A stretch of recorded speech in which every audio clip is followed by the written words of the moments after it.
Mense, goeiemôre, Shabbat Shalom van my kant, Frik Weideman, en dankie dat jy weer ingeskakel is by ons Shabbat uitsending van Menorah Tabernakel. Dis weer eens my voorreg om jou te kan bedien met die woord van Skepper God, die Heilige van Israel. En mense, laat dit vandag bekend word dat Yeshua die gesalfde is ons verlosser, hy is ons saligmaker, hy is die een wat was, die een wat is, en die een wat weer sal kom. In hom, deur hom en tot hom het ek en jy vandag die gawe van die ewige lewe. En wat 'n voorreg om net op hierdie 7de dag, op hierdie heilige, afgesonderde dag, net sy naam te kan aanroep. Ek eer hom. Weet jy, ek loof hom. En ek kan bid hom vir dit wat ek beleef en ervaar. Ons dien hom nie vir wat hy vir ons kan doen nie. Nee, ons dien hom vir wie hy is. Hy het ons die gawe geskenk van die ewige lewe. Mense, dis genade en dis liefde. So ek wil jou vanoggend verwelkom by deel 2 van wat beplan die Antichrist vir ons. Wat is die agenda van die Antichrist? Nou wil ek ook net kom dankie sê. Dankie vir, in die week het ek 'n klompie oproepe en navrae en boodskappe gekry oor die beplanning en die agenda van die Antichrist. En daar's mense wat my gesê het, Frik, het jy daarna gekyk? En hulle het my video's en boodskappe aangestuur van wat in hierdie wêreld gebeur en waarmee die Antichrist besig is. Nou mense, ons dra kennis van dit. Maar wat ek wou uitbring is om te gaan kyk, maar wat is hierdie groot atoombom in werking ten opsigte van misleiding, leuns en verdraaiing. En ek sê weer vanoggend, ek wil nie vir jou preek nie. Jy het genoeg preke gehoor in jou lewe. Ek wil my hart met jou kom deel. Ek wil my hart ongefilterd met jou praat, sonder, kan ek het amper so sê, sonder die benadeling van regte. Ek wil transparant met jou praat, sodat jy kan weet, maar wat sê die woord? En ek kwalifiseer weer eens vanoggend om te sê, ek is nie hier om enige gemeente, enige denominasie, enige persoon, enige prediker, enigszins te diskrediteer nie. Ek gee vir jou die plan, soos wat dit is, en soos wat dit in die woord staan. Mense, elke ding wat ek in deel 1 met jou gedeel het ek gestaal vir die woord uit. Elke ding. En asseblief, gaan ondersoek dit self. Gaan kyk, wat sê die woord? Mense, is belangrik om in hierdie laaste dae 'n Bybelstudent te word, om 'n volger te wees van Yeshua, Messias, die gesalfde. Want hy is die bruidegom. Hy gaan weer kom om sy bruid te kom haal, en ek en jy is sy bruid, en dit beteken dat ek en jy moet nommer 1 gehoorsaam wees. Ons moet in voorbereiding wees. Mense, ons kan nie leef en praat en doen en funksioneer soos hierdie wêreld nie. Ons kan nie. Ons moet uitstaan, ons moet opstaan vir sy koninkryk. So dis hoekom ek hierdie goed met jou wil deel. So, verlede week het ek met jou gepraat in deel 1, die plan en die agenda van die Antichrist is groter as enige oorlog. Inteendeel, ek is van mening dis groter as enige atoombom, want dit gaan meer lewens verwoes as wat enige bom op 'n spesifieke plek kan verwoes. As ons gaan inkoop in die plan en die agenda van die Antichrist, sê die woord, hy sê dat selfs die regverdiges sal mislei word. Dit beteken dat die res sal klaar verlei. So daar gaan miljoene, biljoene mense tot sterwe kom as gevolg van hierdie geweldige, beplande, diaboliese agenda van die Antichrist. Het is groter as 'n atoombom, groter as enige oorlog. En ek wil jy moet kennis neem daarvan. Dit kan die gawe van die ewige lewe by jou en by my kom steel. Mense, is belangrik om te gaan bepaal, na wie wil ek luister? Waaraan leen ek my ore uit? Waarna kyk ek? Wat is besig om my siel te voed? Is dit die waarheid van die woord? Of is dit mense se opinies? Ek kan nie mense se opinies breek nie. Ek is hier om 'n instrument te wees in die hand van die lewende God. Verlede week die stadige, die subtiele wegdrywe van die waarheid. En die vyand kry dit reg. Ek bedoel, hy kry dit nou reg met hierdie AI video's. En ek het al bietjie na 'n paar van hulle gaan luister. En jy moet fyn luister om seker te maak dat as daar verdraaiing inkom wat nie in lyn is met die woord nie, dan moet jy die woord nou al so ken dat jy dit kan identifiseer. Die plan wat ek het op die tafel, my missie is nie mission impossible nie. My missie is om jou bewus te maak. Wat beplan die vyand? Wat beplan die anti-kris? Waarmee is hy besig? Wat is die agenda wat hy vir my en vir jou het? Want ek en jy, mense, ons leef in die laaste dae. En ons sien hierdie goed gebeur. Die stelselmatige verwerping van Elohim se gebooie, sy verordeninge, dit wat vir hom belangrik is. En die gevaar, hoor mooi, ek gaan dit weer sê, die gevaar dat as iemand sê, dat Yeshua het na hierdie wêreld gekom, om die wet en die Torah en die Shabbat en sy gebooie onklaar te maak. Met ander woorde, dis nie meer van toepassing nie. Die gevaar wat iemand dit sê, en die betekenis daarvan, maak hom uit, ons verlosser en saligmaker, as 'n valse profeet. As 'n valse profeet, jy moet dit vandag hoor. En die agenda van die anti-kris, mense is juist teen Yeshua Messia die gesalfde, om sy karakter, sy autoriteit en sy boodskap te bevraagteken. En die oomblik wanneer hy dit reg kry, verander mense. En dis hoekom die woord sê, even the elect will be deceived. Ons het verlede week in deel 1 gaan kyk na wat sê Paulus, en ons het deur die woord geloop, en ons het gekyk wat sê hy in terme van 2 Tessalonisense hoofstuk 2, vers 3, en dan uiteraard 9 en 10 en 11 en 12, en wat sê die woord? Mense, daar's nog vele bewyse in die woord, ten opsigte van wat is die plan, en wat is die agenda van die anti-kris. Mense, hoor my gou vandag, asseblief, kyk gou vir my, baie belangrik wat ek nou vir jou gaan sê. Ware geloof beteken ware geloof in wie? In Meester Yeshua, die gesalfde. Hy is die Messias, hy is die bruidegom, hy is die weg, die waarheid, hy is die lewe. Ware geloof in hom kan nooit sonder vrug wees nie. As jy vandag vir my sê, jy is 'n gelowige, jy is 'n Bybelstudent, jy is 'n volger van Yeshua Messias die gesalfde, dan moet die vrug dit wys. Want die vrug hang in die boom, en die boom se vrugte moet by die boom pas. Dit help nie ek is 'n appelboom en ek dra suurlemoene, vir argie mense onthou nie. Die vrug moet by die boom pas. As ek sê, ek is volger van Yeshua Messia die gesalfde, dan kan daar nie bitterwater en soetwater uit my binneste uitvloei nie. En dit gebeur.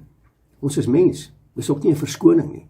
Ek en jy moet 'n standaard hê. Ons moet dissipline hê. Mense, ons kan nie praat soos hierdie wêreld nie. Ek en jy te wag voor ons mond. En is my verantwoordelikheid en jou verantwoordelikheid om te kyk hoe ek praat. Dit vir die hart van volles loop die mond van oor. Ek het dit met jou gedeel in die saad vir 2026, deel 1 en deel 2. So mense, kom ek en jy bid saam.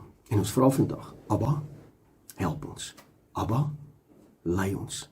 Lei ons in die spore van geregtigheid, asseblief. Kom ek en jy bid saam. Hemelse Vader, wat 'n voorreg om u naam op hierdie pragtige dag, hierdie oggend wat u vir ons gegee het, Shabbatoggend. Dankie dat u met ons bemoeienis maak. Dankie dat u in beheer is, nie ons nie. Ons wil nie in beheer wees nie. En ons wil vandag terugkeer na ons eerste liefde. Daarom meld ons aan vir gehoorsaamheid. Ons meld aan om waaragtig in geloof te wandel, want u woord sê dat sonder geloof is dit onmoontlik om u te behaag. En ek bid vandag, Abba, dat die skille van ons oë sal afval. En dat die sluiers wat die vyand, die duiwel, oor ons oë getrek het, dat wanneer ons die woord lees en wanneer ons bid en wanneer ons na hierdie goed luister, dat hy ons oë verblind, dat ons die ware evangelie, Yeshua die gesalfde, nie raak sien nie. Ek bid vandag dat daai sluiers gelig sal word. Ek bid vandag vir 'n bonatuurlike ingryping op elke man, vrou, seun en dogter in ons geesmens. Ek bid vandag, Abba, dat ons geesmens oopgemaak sal word en dat ons u sal innooi om hier binnekant in ons tabernakels in ons geesmens 'n verskil te kom maak. Ek bid vir transformasiekrag. Abba, ek roep u heilige naam uit oor ons land, oor Namibië, oor die wêreld. Roep ek u naam uit vir Teshuvah, om terug te keer na u toe. Om weer eens as 'n man en 'n vrou en 'n seun en 'n dogter te gaan buig voor u aangesig en bely en verklaar dat u is die bron van alle bestaan. U is die bron van lewe. U is die almagtige, God almagtig, die skepper God van hemel en aarde, en dat ons dit nooit sal vergeet nie.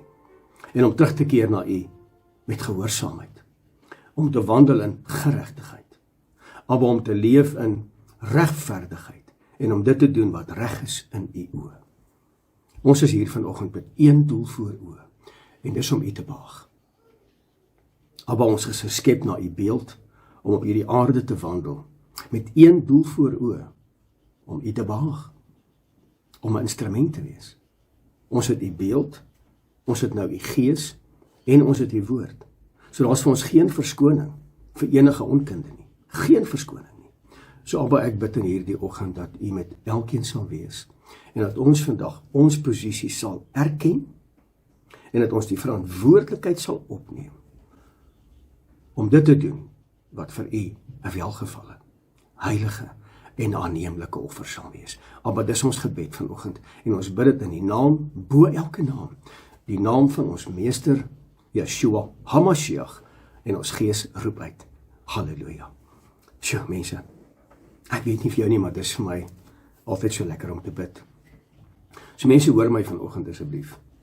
Ware geloof is nooit sonder vrug nie. Jy kan nie vir my sê jy is 'n gelowige, en jy praat soos die wêreld, jy doen soos die wêreld, maar jy is 'n ware gelowige. Jy kan nie vir my sê, jy ken Yeshua, Messia, die gesalfde, en jy doen nie wat hy sê nie. Dan is ons 'n leienaar, en dit was verlede week gewees. So mense, die vrug van 'n gelowige, hoor vandag vir my, is gehoorsaamheid. Gehoorsaamheid aan wat? Aan die woord. Gehoorsaamheid aan hierdie woord. Gehoorsaam aan Genesis tot die boek Openbaring. Die hele woord, en ek het verlede week met jou bespreek. Die hele woord is vir ons ingegee, om te weerlê, om op te lei, om te vermaan. Die hele woord is om my en jou eintlik in te lei, en dis 'n goue draad reg deur die woord, om ons in te lei in geregtigheid, om te leef in geregtigheid. So mense, gehoorsaamheid aan die Torah, en ek wil dit kwalifiseer vandag, want ek kry die navraag, om gehoorsaam te wees aan die Torah, aan Shabbat, aan die verordeninge.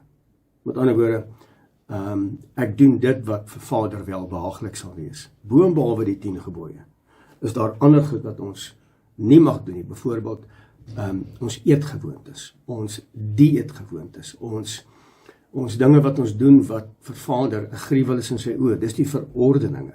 En dan uiteraard sy afsprake. Dit wat ek doen, die Torah, die Shabbat, die afsprake en die verordeninge, en ek luister na sy stem, daai gee nie vir my die gawe van die ewige lewe nie. Glad nie. Jy kan Shabbat elke week, en jy is op pad hel toe. Jy kan die Torah volg, jy kan die Torah aanbid, jy kan die uiterlike aanbid, en jy dink jy is okay, jy is nie okay nie. Jy kan die Torah aanbid, jy kan 'n Torah volger wees, jy kan 'n Hebrew roots wees, wat ons nie is nie, en jy is op pad hel toe. Want mense is deesdae besig om God te speel in ander mense se lewens. Ek bring vir die woord soos wat hier staan. So nou wil ek dit weer sê, om gehoorsaam te wees aan die Torah, om in die gebooie, in die Shabbatte, in die feeste, en alles gehoorsaam te wees, gee nie vir my die gawe van die ewige lewe nie. Glad nie. Wat my die gawe gee van die ewige lewe, mense, dis genade. Dis die prys wat Yeshua die Messias vir ons betaal het, op Golgotha, aan 'n folterpaal, nie 'n kruis nie, aan 'n folterpaal. Dis liefde, dis genade, want so lief het Jahwe ons Elohim, ons lief gehad, dat hy sy enige gebore seun, Yeshua Messia die gesalfde, na hierdie wêreld gestuur het, sodat ons nie verlore sal gaan nie, maar in hom die gawe het van die ewige lewe. Hier is die uitklimklausule, sodat die wat in hom glo, nie verlore sal gaan nie. So almal glo, almal sê nee, ek glo. Almal bely met hulle lippe, maar ek glo. Weet jy wat mense, die duiwel glo ook. En hulle sidder. Ek en jy glo, en ons gaan aan nonchalant, asof niks is 'n big deal nie. Die duiwels glo ook. So wat is die verskil tussen my geloof en die duiwel se geloof? Hulle kom in rebellie, hulle kom in opstand. Hulle glo, maar hulle kom in rebellie en opstand. So in ons geloof, is ons in lyn met die woord, of is ons ook in rebellie en opstand? Want die duiwels glo ook. En die woord sê, hulle sidder. Hulle is bang, hulle is bekommerd, want hulle weet, hulle is op pad hel toe. Al glo hulle, selfs met my en jou. Mense, dit wat ek doen, gee nie vir my die gawe van die ewige lewe nie, glad nie. Gehoorsaamheid aan die woord. Mense bring die beskerming, bring Vader se salwing, bring Vader se wee in my lewe. Maar wat my die gawe gee van die ewige lewe, is liefde en genade, onbeskryflik. Die prys wat hy betaal het. Mense, ek kan niks doen vir die gawe van die ewige lewe nie. Ek kan R1 miljoen elke maand as 'n tiende bring. Dit beteken niks. Ek kan die Torah volg, ek kan Shabbat, ek kan dit, ek kan dat. Dit beteken niks. Dit wys vir hom, ek het hom lief. Maar dit gee nie vir my die gawe nie. Omdat ons deur liefde en genade gered is. Hoor mooi. Omdat ons deur liefde en genade gered is. Het ek hom lief? Wil ek dit doen wat vir hom welbehaaglik is? Omdat ek gered is deur genade, omdat ek sy liefde ervaar het in my lewe. Daarom wil ek gehoorsaam wees. Daarom wil ek dit doen wat vir hom welbehaaglik is. Daarom wil ek sy gebooie onderhou wat vir hom belangrik is. Daarom wil ek Shabbat onderhou want dit is vir hom belangrik, want Shabbat is die teken dat hy ons Elohim is. Dis die teken, mense. Daarom wil ek wandel in dit wat hy as heilig beskou, wil ek heilig beskou. Dit wat hy as 'n gruwel beskou, is vir my 'n gruwel. Ek wil wandel in sy weë. Ek wil sy afsprake wat hy met my en met jou het. Mense, dis die Moedim. Dis sy feeste. Daai feeste behoort nie aan die Jode nie. Daai feeste behoort nie aan enige nasie of 'n kultuur nie. Daai feeste behoort aan hom. Gaan lees weer jou woord in Levitikus 23 vers 1, 2 en 3. Gaan lees dat hy sê, hierdie is my feeste. Het jy my mooi gehoor? Hierdie is my feeste. Daarom doen ek dit, want ek het hom lief vir dit wat hy vir my gedoen het. En ek dien hom nie vir wat ek by hom kan kry nie. Ek het nie elke dag, het ek 'n lysie, 'n grocery lysie, om te sê, Abba, jy moet dit doen, my vrou, my kinders, my geld, my finansies, my toekoms, my kar, my nuwe werk, Ek en jy moet hom behaag in geloof. Want geloof is die sleutel wat die hemel oopsluit. So hoor gaan wat sê die woord in Efesiërs 2, vers 8 tot 9. Hy sê, want uit genade is julle gered, deur die geloof. Jy sien, nou kom het weer in, nee, presies wat ek nou gesê het, genade en geloof. So geloof, die vrug van geloof, is gehoorsaamheid. Gehoorsaamheid lei tot geregtigheid. En wanneer geregtigheid verminder, wat gebeur? Gehoorsaamheid neem af en die liefde verkoel. Presies wat Matteus 24 vir ons leer. Hy sê in die laaste dae sal die ongeregtigheid vermeerder en die liefde gaan verkoel. Want ongeregtigheid is direk gekoppel aan ongehoorsaamheid. Geregtigheid is gekoppel aan gehoorsaamheid. En nou kom die woord en hy sê, want uit genade is julle gered, deur die geloof, en dit nie uit julle self nie. Dis 'n gawe van Elohim, nie uit werke nie, sodat niemand mag roem nie. O nee, ek is 'n Torah volger. Hoe maak hulle iets op die skouertjie? Nee, ek is 'n Torah volger, my maat, ek is 'n intercessor en ek het dit en ek het dat. Hier's my pips op my skouer, jy moet my salueer. Sodat niemand mag roem nie. Oomblik as jy roem, is dit trots, is dit hoogmoed, dis die eienskap van Satan. Dan het jy moeilikheid. Mense, liefde en genade het my en jou die gawe gegee van die ewige lewe. En omdat ons daardie gawe het, wil ek aanmeld vir gehoorsaamheid. Het ek hom lief? Is ek dankbaar? Dis hoekom ek hierdie goed doen. Ek hoop dit maak vir jou sin. En dit is my belangrik om te wandel met 'n standaard. Het is belangrik om te leef in dissipline.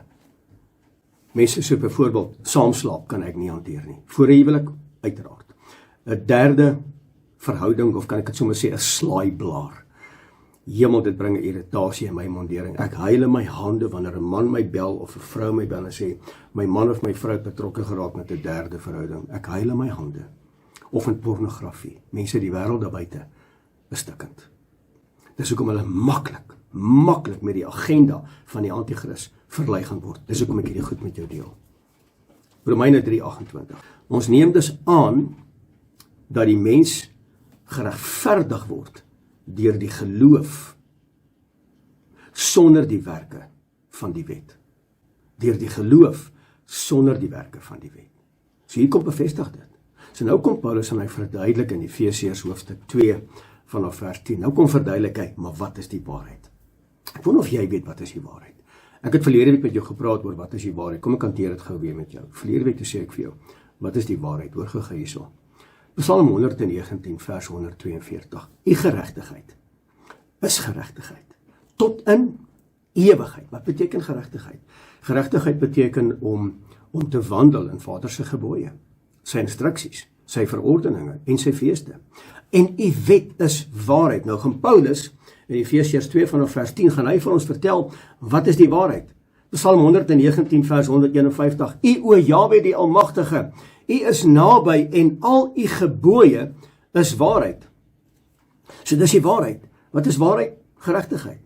Geregtigheid lei tot liefde. Liefde lei tot gehoorsaamheid. Gehoorsaamheid is die vrug van geloof. Mense skryf hierdie goed neer, dat jy kan weet waaroor dit gaan. So Paulus verduidelik nou in Efesiërs hoofstuk 2 vanaf vers 10, hy praat hier oor die waarheid. Hy sê, want ons is sy maaksel, geskape in wat? In wie?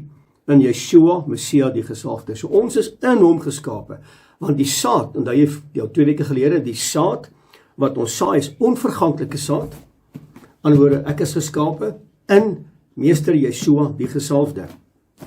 Tot wat? Tot wat? Tot goeie werke. Wat Elohim voorberei het, sodat ons daarin kan wandel. Dis die waarheid. Ons is nie gered, hoor my mooi, ons is nie gered deur goeie werke wat ons doen nie. Kan ek dit weer herhaal? Ons is nie gered deur die goeie werke wat ons doen nie, want ek hoor baie mense wat sê, o nee, ek is 'n goeie mens, ek doen dit, en ek gee hier vir 'n ou by die robot, en ek doen hier, en ek help daar, en ek ondersteun hier, en ek bid hier, en ek intercede daar. Ons is nie gered deur goeie werke wat ons doen nie. Ons is gered vir goeie werke. Nie deur nie, maar vir goeie werke. En daai goeie werke is die vrug, en dit begin by gehoorsaamheid. Kom ek lees hom weer vir jou. Efesiërs 2 vers 10. Want ons is sy maaksel, geskape in wie? In Yeshua Messia, die gesalfde, tot wat? Tot goeie werke, wat Elohim voorberei het, kan ek iets byvoeg, van die grondlegging van hierdie wêreld, sodat ek en jy daarin kan wandel. Ons is gered vir goeie werke. Vir goeie werke is die uitvloeisel van vrug. Daai vrug is die resultaat van gehoorsaamheid, die resultaat van geregtigheid, en ek en jy moet daarin wandel. Mense, ek hoop dit maak vir jou sin. Romeine 3:31, hoor hierso. Skryf hierdie neer. Mense, ek wil gou vir jou sê, gaan kyk asseblief na ons Galasiërs reeks, dis op YouTube. Gaan kyk daarna. Daar's 6 afdelings. Ek en my vorige kollega, pastoor Rian Abri, het hierdie woord bedien, maar 6 afleweringe, die boek van Galasiërs. Ons hanteer dit skrif op skrif op skrif, in terme van wet, in terme van besnydenis, in terme van geregtigheid, gehoorsaamheid, dat ons kan weet waar ons staan, dat ons in die vrug kan wandel van wie ons behoort te wees. As ek en jy in Meester Yeshua sy maaksel is, moet ons wandel in sy woord as 'n student-volger van Meester Yeshua. Romeine 3:31. Maak ons dan die wet tot niet deur die geloof? Want jy sien, almal leef mos nou in geloof, nê? Nee. So almal sê maar, ek het geloof in Yeshua. En nou is die wêreld reg. Goed, pas jou geloof by die vrug, by gehoorsaamheid, by geregtigheid? Maak ons dan die wet tot niet deur die geloof? Nee, die wet bly staan. Die wet is vir ewig. Hierdie wêreld is nog nie verby nie. So geen jota en titel van die wet is enigstens gewysig of onklaar gemaak nie. En ek het verlede week vir jou gesê, as enige iemand, of dit nou klein of groot, rykman, slaaf, wie ook al, as enige iemand sê dat Yeshua, die Messias, die gesalfde, het na hierdie wêreld gekom, om die wet ongeldig te maak, en sy gebooie tot niet te maak, en Shabbat te verwerp, jy het nie meer nodig nie. So 'n persoon maak eintlik 'n aanklag teen hom as 'n valse profeet. Dis skerry. Dink daaraan. So Romeine 3:31, maak ons dan die wet tot niet deur ons geloof? Geloof het nie die wet vervang nie. Glad nie. Nee, stellig nie. Inteendeel, ons bevestig die wet. So die geloof en die Torah loop hand in hand. Dis onafskeidbaar. Ek sê weer, die Torah red ons nie. Die Torah red jou nie. Ek en jy is gered deur genade. Ons is gered deur liefde. Waar? Op Golgotha, aan 'n folterpaal. En Meester Yeshua het die ultimate prys betaal vir my en vir jou. Hy het opgestaan. As dit nie vir die opstanding was nie, het ek nie vandag nodig gehad om hierdie boodskap te bring nie. Dan was ek en jy buitendien verdoem. Maar omdat hy opgestaan het, hy is die regterhand van Jahwe, die almagtige skepper God van hemel en aarde. Hy is dit. En hy gaan terugkom as die leeu uit die stam van Juda. Hy gaan terugkom as die bruidegom om sy bruid te kom haal. Hoe moet sy bruid lyk? Ek en jy moet wandel in heiligmaking. Ons moet afgesonderd wees. Ons moet in bruidskap wandel. Ek en jy moet gewas word deur die bloed van die lam. Ons moet die drekgode uit ons lewens uithaal. Ons moet opstaan as 'n nuwe mens. Ons moet gevul word deur sy roeg, deur sy Heilige Gees. En ons word gelei in die spore van geregtigheid. En wanneer ons daarin wandel, mense, dan het jy 'n besnyde hart. Jou hart moet besny word. En as jou hart besny is, dan kan jy wandel in geloof en die vrug is gehoorsaamheid. So geloof in Yeshua Messia maak nie die wet ongeldig nie. Soos ek geloof het in hom, dan beteken dit nie ek hoef nie nou meer te Shabbat nie. Ek hoef nie nou meer gehoorsaam te wees in sy gebooie nie, want hy is mos die wet, hy is mos die ewige lewe. Nee, ek en jy moet nog steeds dit doen wat vir hom welbehaaglik is. Hy sê dit in sy woord. Hy sê as jy my liefhet, bewaar my gebooie. En my gebooie staan vas. Mense, geloof veroorsaak gehoorsaamheid. So, geloof in Yeshua Messia die gesalfde maak nie die wet ongeldig nie. Inteendeel, dit bevestig die wet op my hart. Nou sy wet, nou sy Torah op my hart geskryf, nie meer op kliptafels nie, op my hart geskryf.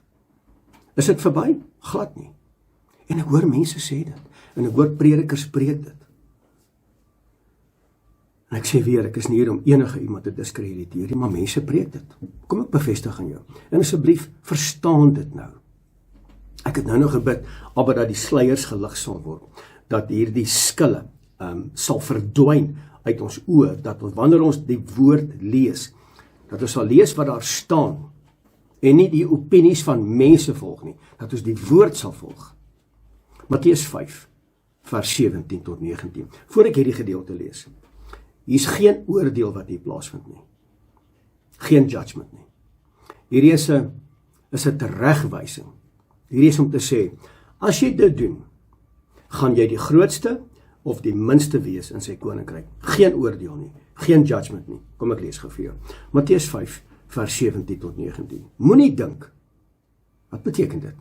Moenie eens in jou gedagtelyne dink, dat die wet is ongeldig, of die Torah is verby, of Shabbat het sy einde gekry nie. Mense, dit is my baie interessant, hoe Shabbat in die graf agtergebly het, maar al die res van die gebooie staan nog steeds vas.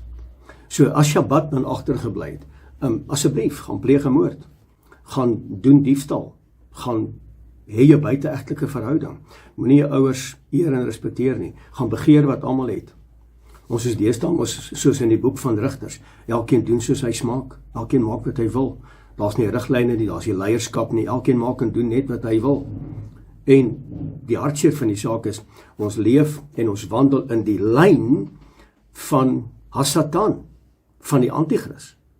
Met ander woorde, ons het reeds ingekoop in sy beplanning vir my en vir jou, deur middel van die agenda wat hy vir ons het, want die meeste mense loop agter die dier, loop agter die godsdienststelsel, loop agter die tradisie godsdienst aan, en hulle wil nie verander nie. Hulle wil nie verander nie. En hierdie boodskap is 'n oproep tot bekering. Gaan lees jou woord self. Moenie na my luister nie. Gaan lees die woord, gaan toets my in terme van hierdie boodskap. En gaan kyk of dit die waarheid is. Moenie dink dat ek gekom het, wie is in die woord? Meester Yeshua. Dat ek gekom het om die wet en die profete te ontbind nie. Moenie eens daaraan dink nie. As ek dit nie dink nie, mag jy dit nie sê nie. Maar in die oomblik as jy dit sê, maak jy hom 'n valse profeet. Ek het nie gekom om dit te ontbind nie. Ek het gekom om dit te vervul. Vervul beteken, ek het gekom sodat ek die wet aan jou betekenis kan gee. Dat jy kan sien, wat is my hartklop, wat is my karakter, wat wil ek hê julle moet doen. My wet, my Torah, en ek praat nou by wyse van sy mond, my wet en my Torah is my huweliksooreenkoms wat ek met my bruid het. Dit het nog nooit enigstens ontklaar geraak nie. Vers 18. Want voorwaar ek sê vir julle, voordat die hemel en die aarde verbygaan, sal nie een jota of een titeltjie van die wet ooit verbygaan, totdat alles gebeur het nie. Is hierdie wêreld nog hier? Yes. Staan die wet? Absoluut. Is enige jota of titeltjie enigstens verwyder uit die skrifte uit, in terme van die wet? Glad nie. So vers 19, hier kom dit nou. Hierdie is nie oordeel nie. Hierdie is 'n vermaaning om te kyk, waar staan ek en jy in terme van minste of die meeste. Elkeen dus wat een van die minste van hierdie gebooie breek, en die mense so leer, jy moet pas op wat jy sê, jy moet pas op wat jy verkondig, jy moet pas op na die uitlatings wat jy uitlaat by jou mond uit, en die mense so leer, sal die minste genoem word in die koninkryk. So is in die koninkryk, maar hulle gaan die minste genoem word van die hemele. Maar elkeen wat dit doen, en dit leer, hy sal groot genoem word in die koninkryk van die hemele. Mense, kan jy sien, ek sê dit nie, ek is die boodskapper, Yeshua Messia, die gesalfde, sê dit. Hier kom waarsku Yeshua, hy oordeel nie, hy kom waarsku. Hy sê, julle sal of die minste, of julle gaan die meeste genoem word. Jy besluit vandag, wie is in beheer van jou lewe. Almal wil mos in beheer wees, almal wil in charge wees. So wie is jou baas? Jyself? O nee, frik, ek is outer, onthou net, ek het die humanitêre reg, so ons is in die lou, warm kerkdispensasie. Ons is nie draadsitters, ons sit hier is warm, hier is lou, ons pas ons aan by die omstandighede. Kom ek gee vir jou 'n skrikwekkende woord. Ek het nou vir jou net 'n waarskuwing gegee, nie oordeel nie, net 'n waarskuwing, maar hoor na hier, hoor hier, vat hierdie skrifgedeelte, maak dit jou eie. Skryf dit op jou yskas. Maak dit 'n bumper sticker dat almal dit kan lees. Hierdie wat ek nou vir jou gee, is skrikwekkend. Pas op. Pas op vir die agenda van Satan, van die anti-kris. Pas op vir die beplanning wat hy vir my en vir jou het. Mense, dit is belangrik dat ek en jy met 'n gees van volharding en 'n gees van vasberadenheid sal vasstaan tot in die laaste dae. Matteus 7, vers 21 tot 23. Hoe dat sê die woord. Hy sê, nie elkeen wat vir my sê, meester, meester, sal ingaan in die koninkryk van die hemel nie, maar hy wat die wil doen van my Vader wat in die hemele is.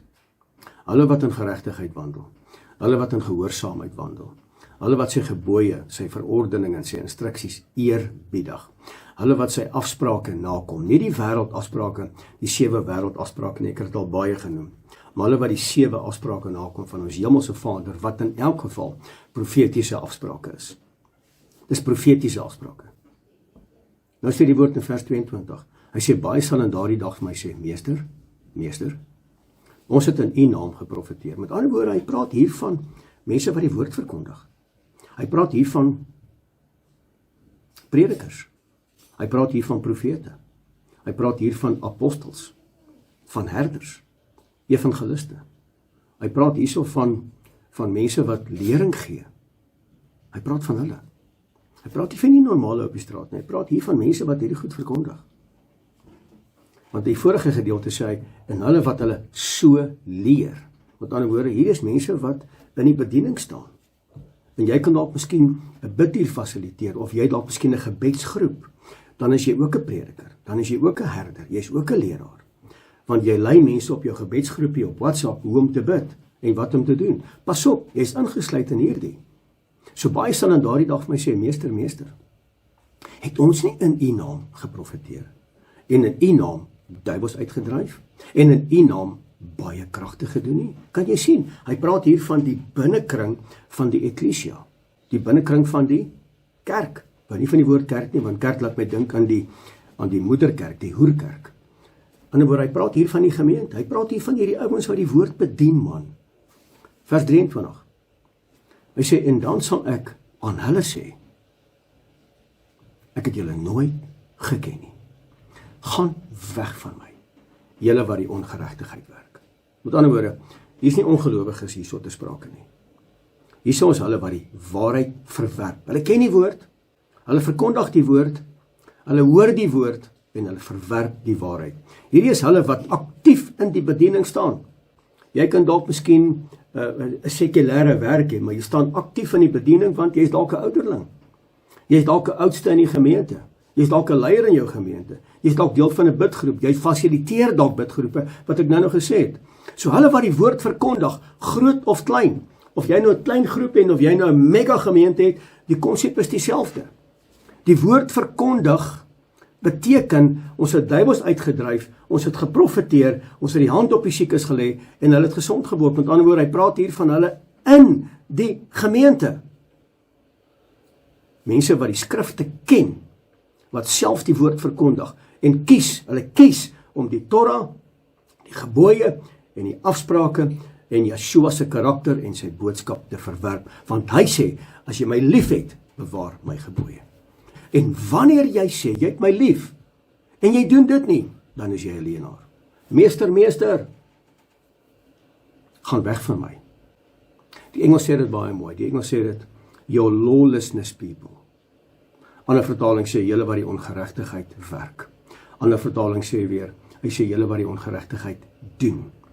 Dan 'n ander vertaling, hoor hierdie ene, julle evil doers. Want wat is sonde?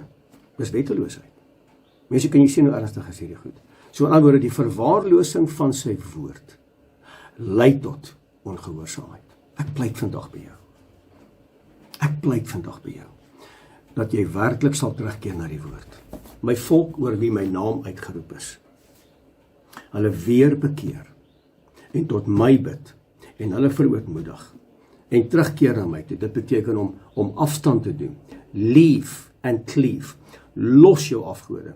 Los hierdie drekgode. Los hierdie tradisie godsdienst. Los hierdie Kersfees en Valentine en Halloween en Vadersdag en Moedersdag en Nuwejaarsdag. Los dit. Dis paganism. Keer terug na my toe. Word weer gewas deur die bloed van die lam oor die periode van Pesach.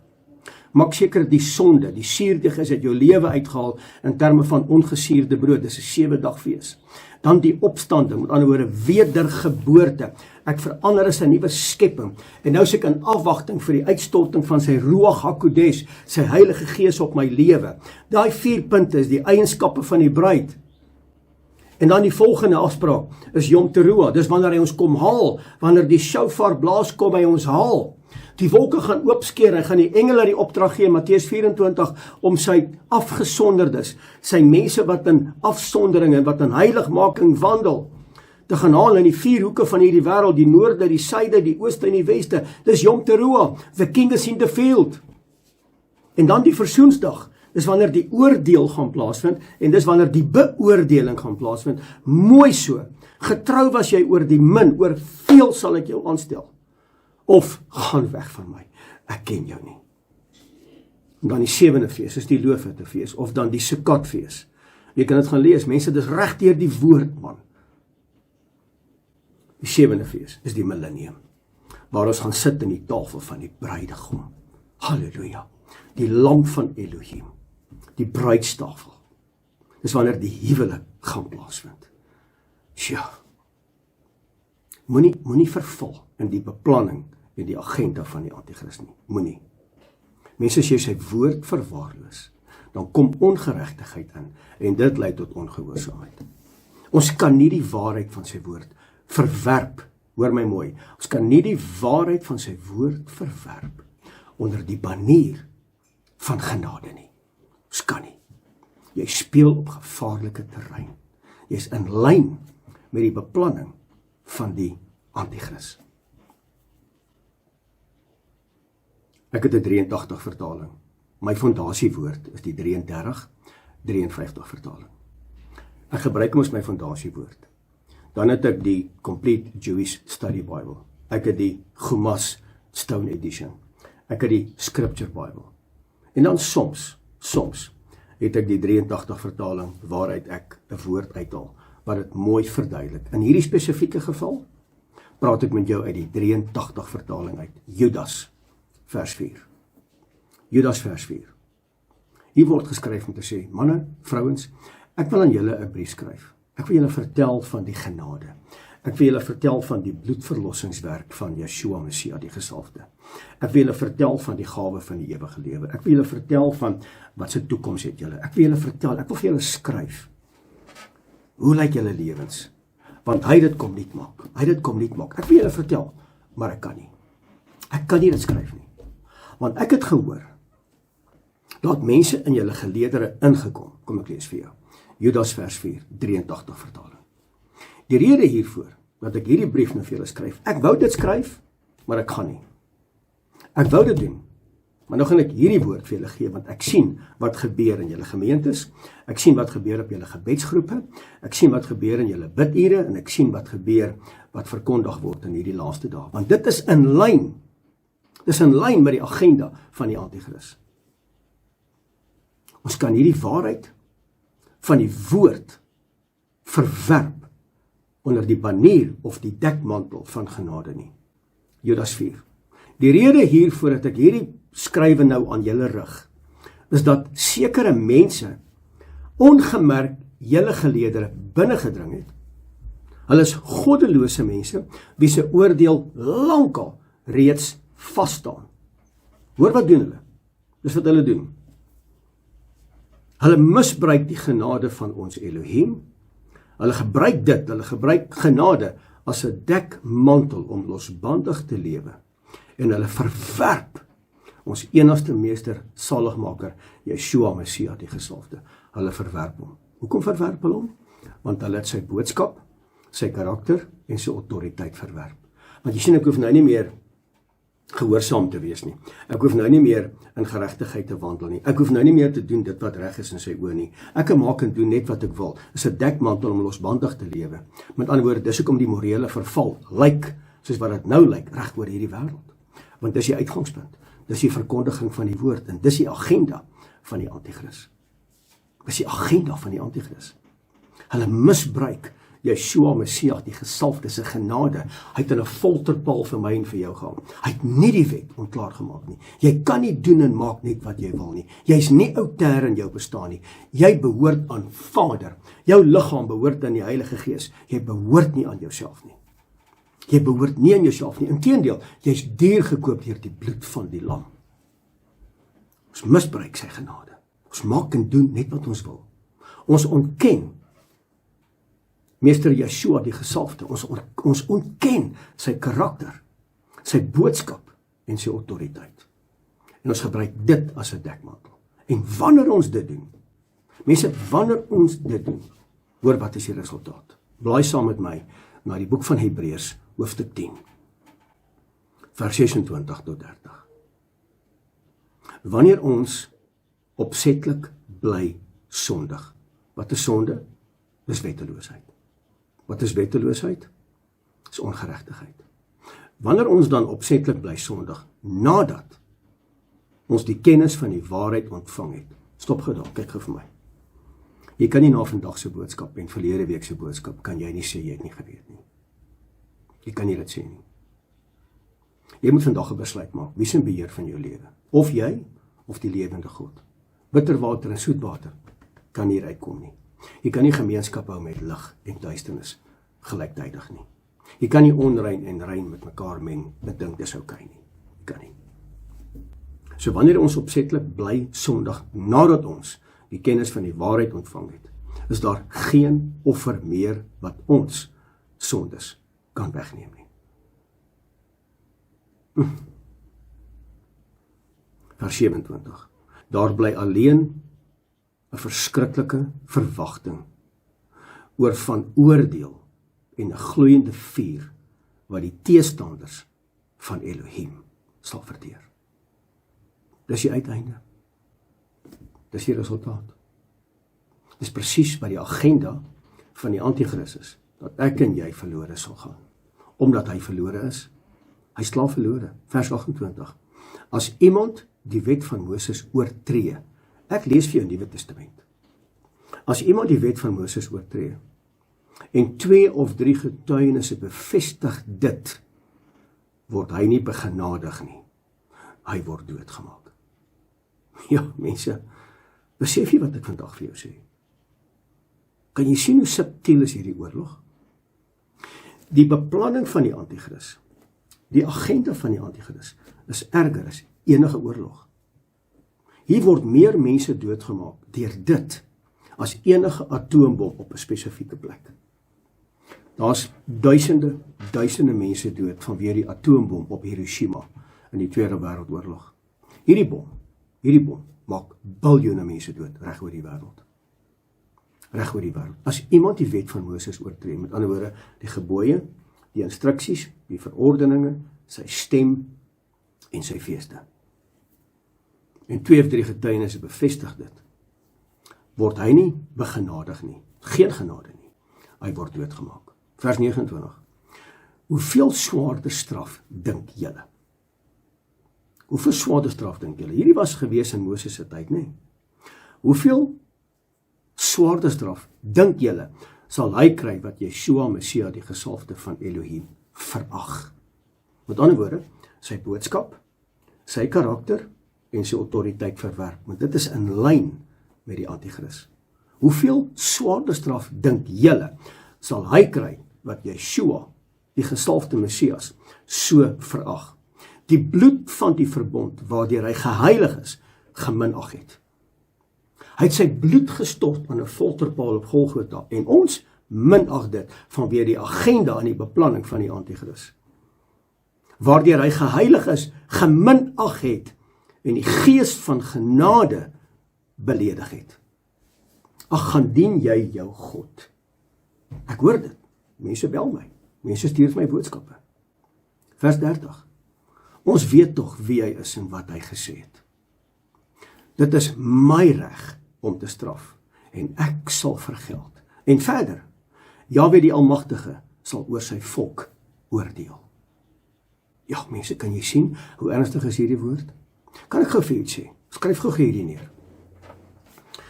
Gehoorsaamheid is nie wetties nie. Gehoorsaamheid is liefde in aksies. En omdat mense nie die vermoë het om die woord reg te verstaan nie, en ek bedoel dit met baie respek, gaan hulle vir jou sê, jy's 'n Jood. Jy's nou 'n Hebrew root. Baie mense sê vir my, hoorie Frik, jy's Hebrew roots, want ek dink nie jy weet wat dit beteken nie. Ek is nie Hebrew roots nie. Ek is 'n volger van die woord, van Genesis tot die boek Openbaring. As ek die lees en die woord sê, doen dit, dan doen ek dit. Ek argumenteer nie, ek bring nie my opinie na vore nie, wat my opinie geld nie. Die woord geld. So gehoorsaamheid aan die woord is nie wetties nie. Dis liefde in aksie. Ek wil jy moet dit vandag weet. Kom ek gee gou vir jou die paar skrifte. Hiermee gaan ek afsluit. Johannes 14 vers 15. As julle my liefhet, sal julle my opdragte uitvoer. Met ander woorde, sal julle my gebooie bewaar. Wie is in die woord? Yeshua Messias, die gesalfde. 1 Johannes 5 vers 3. Die liefde van Elohim, hoor mooi, die liefde van Elohim bestaan dan daarin, dat ons sy gebooie sal gehoorsaam.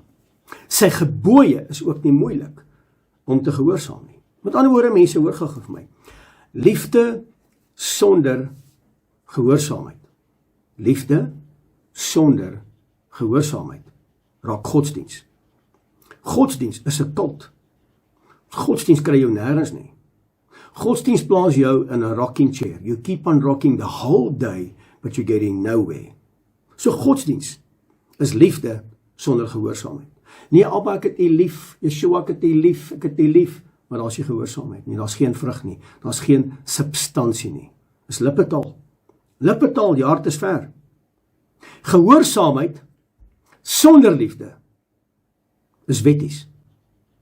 Ek kry die aanvalle, ek kry die oproepe, ek kry dit, hoor die Frik, koud, afsydig, vyhandig, Torah-volgers, Hebrew roots manne, vroue. Gehoorsaamheid aan die woord, hulle is gehoorsaamheid aan die Torah tot die letter, maar daar's geen liefde nie, dan raak dit wetties. Verkeerd, waar is die verhouding? So, liefde sonder gehoorsaamheid is godsdiens. Gehoorsaamheid sonder liefde is wetties. Liefde lei tot gehoorsaamheid. En dit bring 'n Bybelse geloof. En daai geloof gaan gepaard met die vrug. En daai vrug is geregtigheid. Blaai saam met my na 1 Johannes, hoofstuk 3, vers 24. En hy wat sy gebooie bewaar. Kan ek dit weer vir jou lees? Hy wat sy gebooie bewaar, bly in hom. En hy in hom. So, hiersoos Abba, hier is ek. En hy wat sy gebooie bewaar, bly in hom en hom in my. En hieraan weet ons dat hy in ons bly aan die gees wat hy aan ons gegee het. Nie die antichristgees nie. In die vorige boodskap deel 1 het ek dit uitdruklik vir jou gesê, wat is die gees van die antichrist? Hier is die ware gees. So hy wat sy gebooie bewaar, bly in hom en hy in hom. En hieraan weet ons dat hy wat in ons bly aan die gees wat hy ons gegee het. Het jy al mooi gedink, wat is die primêre funksie van die Heilige Gees? Ruach HaKodesh. Wat is die primêre funksie? Baie mense gesê, hy is die parakletos en jy's reg. Hy is lig, jy's reg. Hy lei ons in die volle waarheid, 100%. Die Gees van die lewende God is ons advokaat, ons leidsman. Hy is die parakletos, so kan ek aangaan, hy is 100% reg. Maar wat is die primêre funksie van die Heilige Gees? Wat doen hy? Wat is die daadwerklike uitvloeisel, doelwit van Heilige Gees? Kom ek lees dit vir jou.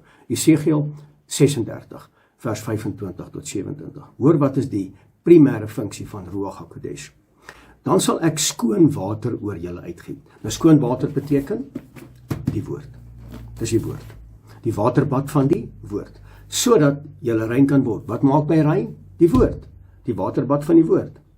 Sodat julle rein kan word van al julle onreinhede en van al julle drekgode sal ek julle reinig.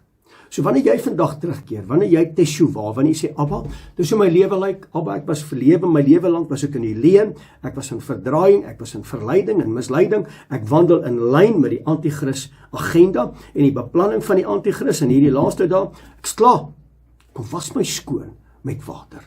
Kom reinig my van my onreinhede. Vader, kom verlos my van my drekgode. Maar nou neem ek my verantwoordelikheid op om te wandel in die waarheid van God se woord. En ek klim vandag uit Babylon uit. Openbaring 18 vers 4. Ek is klaar met Babylon. My volk kom uit onder hulle uit. Dat jy die pla van Babylon kan vryspring. Want ek is 'n waarmaker van my woord. En ek is 'n verterende vuur. Vers 26. En ek sal julle 'n nuwe hart gee. Halleluja, met ander woorde, wedergeboorte. En 'n nuwe gees. Wat sê Dawid? Vader, gee my 'n standvastige gees in my binneste. Kom was my skoon met hyssop. Kom reinig my. Neem u aangesig nie van my af weg nie. En ek sal julle 'n nuwe hart gee en 'n nuwe gees waar in julle binneste. In julle binneste beteken hierdie tabernakel wat gebou is sonder die toedoen van mensehande. En ek sal die hart van klip uit julle vlees wegneem. Met ander woorde, ek gaan nie langer bely die plan en die agenda van die antichrist nie. Vandag keer ek terug na u woord. Vandag sal ek gehoorsaam wees aan u gebooie. Want my hart was hard. Ek het gesê, gaan dien jy jou God, man, ek het my God. Ek sal die hart van klip uit julle vlees wegneem en julle 'n hart van vlees gee. Halleluja. Dis my gebed vir jou. Vers 27. En ek sal my gees in julle binneste gee en my gees sal maak dat julle in my insettinge wandel en my verordeninge onderhou en dit doen. Dis die primêre funksie van die Heilige Gees. Die agenda van die antichrist is teen dit. Om nie die verordeninge te onderhou, om nie te wandel in sy insettinge nie, om dit te verklaar as ongeldig. Dis oud, dis wetties, dis oud-testamenties, dis die plan, dis die agenda van die antichrist. Weet jy hoeveel mense wandel daarin? So wat doen die ware gees? Wat doen die gees van die lewende God? Die ware gees van God herinner my om gehoorsaam te wees in terme van die verbond. Wat is die verbond? Dis die gebooie. Dis die huweliksooreenkoms. Dis die verordeninge. Die gees van die antichrist lei my weg van gehoorsaamheid om te maak en doen net wat ek wil. En ek kanselleer dit en ek verwerp dit. Die anti-kris se beplanning is dat ek en jy moet wetteloos lewe. Hy lei ons weg van die verbond. Die gees van die lewende God lei my na die verbond, om te wandel daarin, om gehoorsaam te wees daarin. Die anti-kris lei my weg. My vraag vanoggend aan jou, en ek wil dit klaar maak. My vraag vanoggend aan jou, watter gees volg jy? Die gees van die anti-kris? Gaan kyk weer asseblief na deel 1 van hierdie boodskap. Of word jy gelei deur die ware gees, gees van die lewende God, wat my en jou 'n nuwe hart gee, 'n nuwe gees kom gee, dat ons sal wandel in sy gebooie. Gees van die waarheid, gees van die waarheid. Die anti-kris gees lei ons in godsdiens. En godsdiens bring jou nêrens nie. En godsdiens is 'n godsdiens sonder gehoorsaamheid, en ons leef onder die dekmantel van genade. Dis die anti-kris. 1 Johannes 2, vers 3 tot 4. En hierdan weet ons dat ons hom ken, as ons sy gebooie bewaar. Hy wat sê hy ken hom, en sy gebooie nie bewaar nie, so 'n persoon is 'n leienaar, en die waarheid is nie in hom nie. 1 Johannes 2, vers 22. Wie is die leienaar, behalwe hy wat ontken dat Yeshua Messia die gesalfde? Dit is die anti-kris, wat die Vader en die Seun loon. 2 Tessalonisense hoofstuk 2, vers 10 tot en met 11. En die vyand kom, die seun van die verderf, met allerhande verleiding en ongeregtigheid, in die wat verlore gaan, wat nie tot die waarheid wil kom nie, omdat hulle die liefde tot die waarheid nie aangeneem het, om gered te word nie. En daarom sal Elohim hulle die krag van die dwaling steur, omdat hulle die leuen geglo het. Psalm 119, vers 142. U is altyd getrou en regverdig. U wet staan altyd vas. Nou pleit ek vandag by jou. Ek pleit vandag by jou. Dat jy vandag 'n besluit sal neem.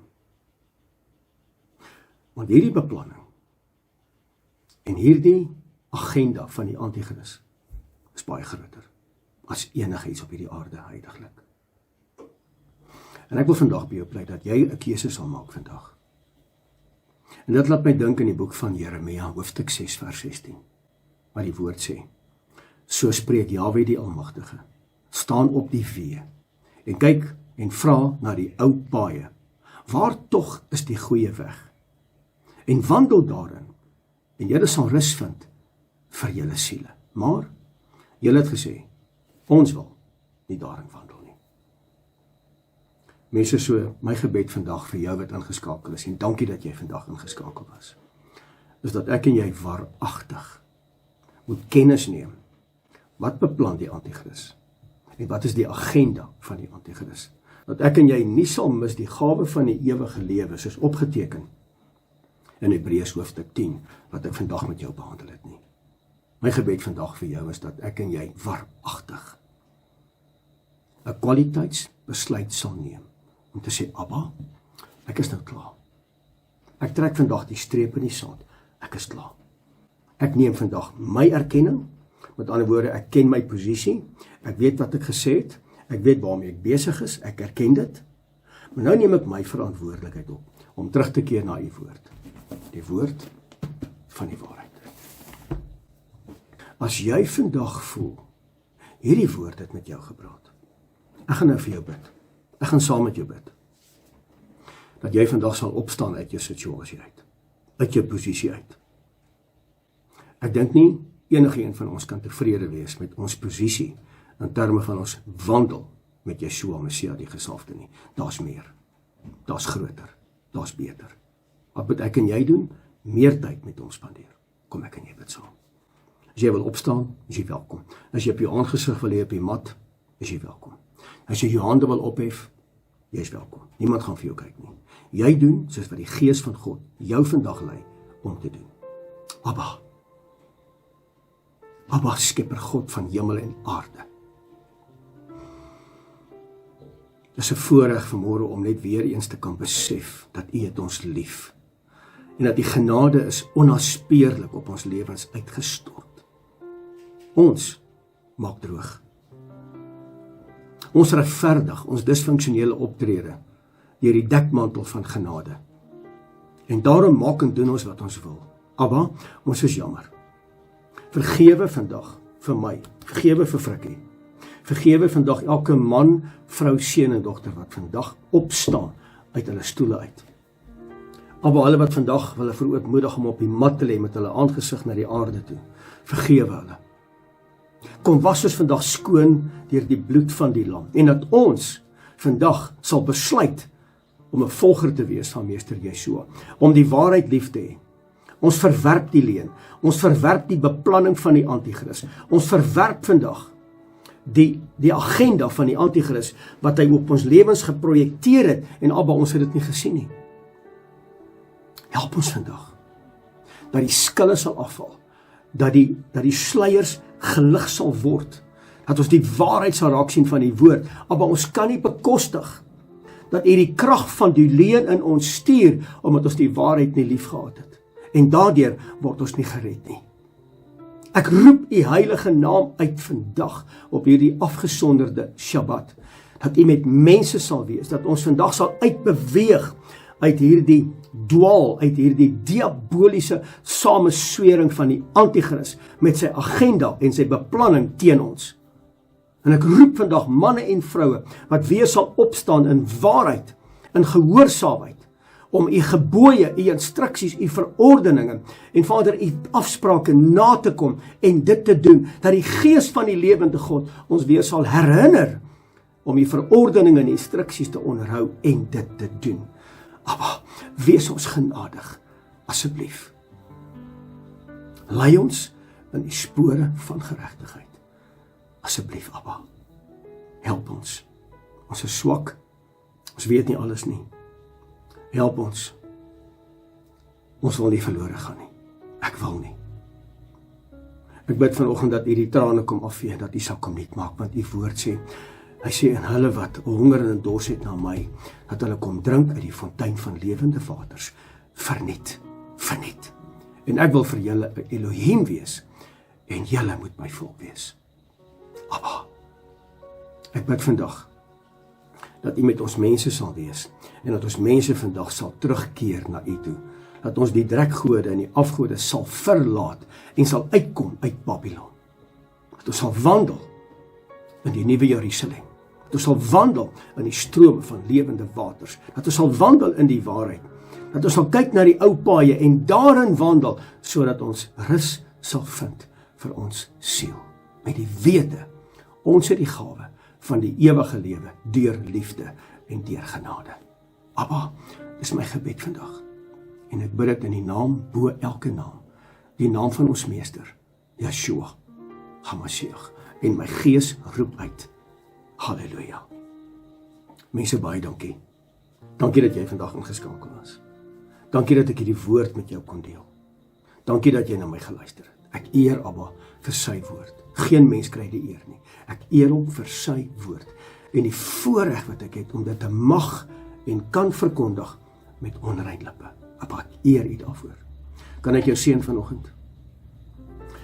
Abba, my gebed vanoggend is dat die aangesig van Jahwe die Almagtige, ons Elohim, oor elke man, vrou, seun en dogter sal skyn en hulle genadig wees. Abba, bid in hierdie môre dat U aangesig verhef sal word oor hulle en dat U hulle die vrede sal gee, daardie vrede wat net U kan gee, wat hierdie wêreld nie kan gee nie, daai vrede met die wete, ons het die gawe van die ewige lewe in en deur Yeshua HaMashiach die gesalfde. Die woord sê dat wanneer ons U volk so seën, ooreenkomstig Numeri 6 vers 24 tot 27, dan sal U kom en U sal hulle seën.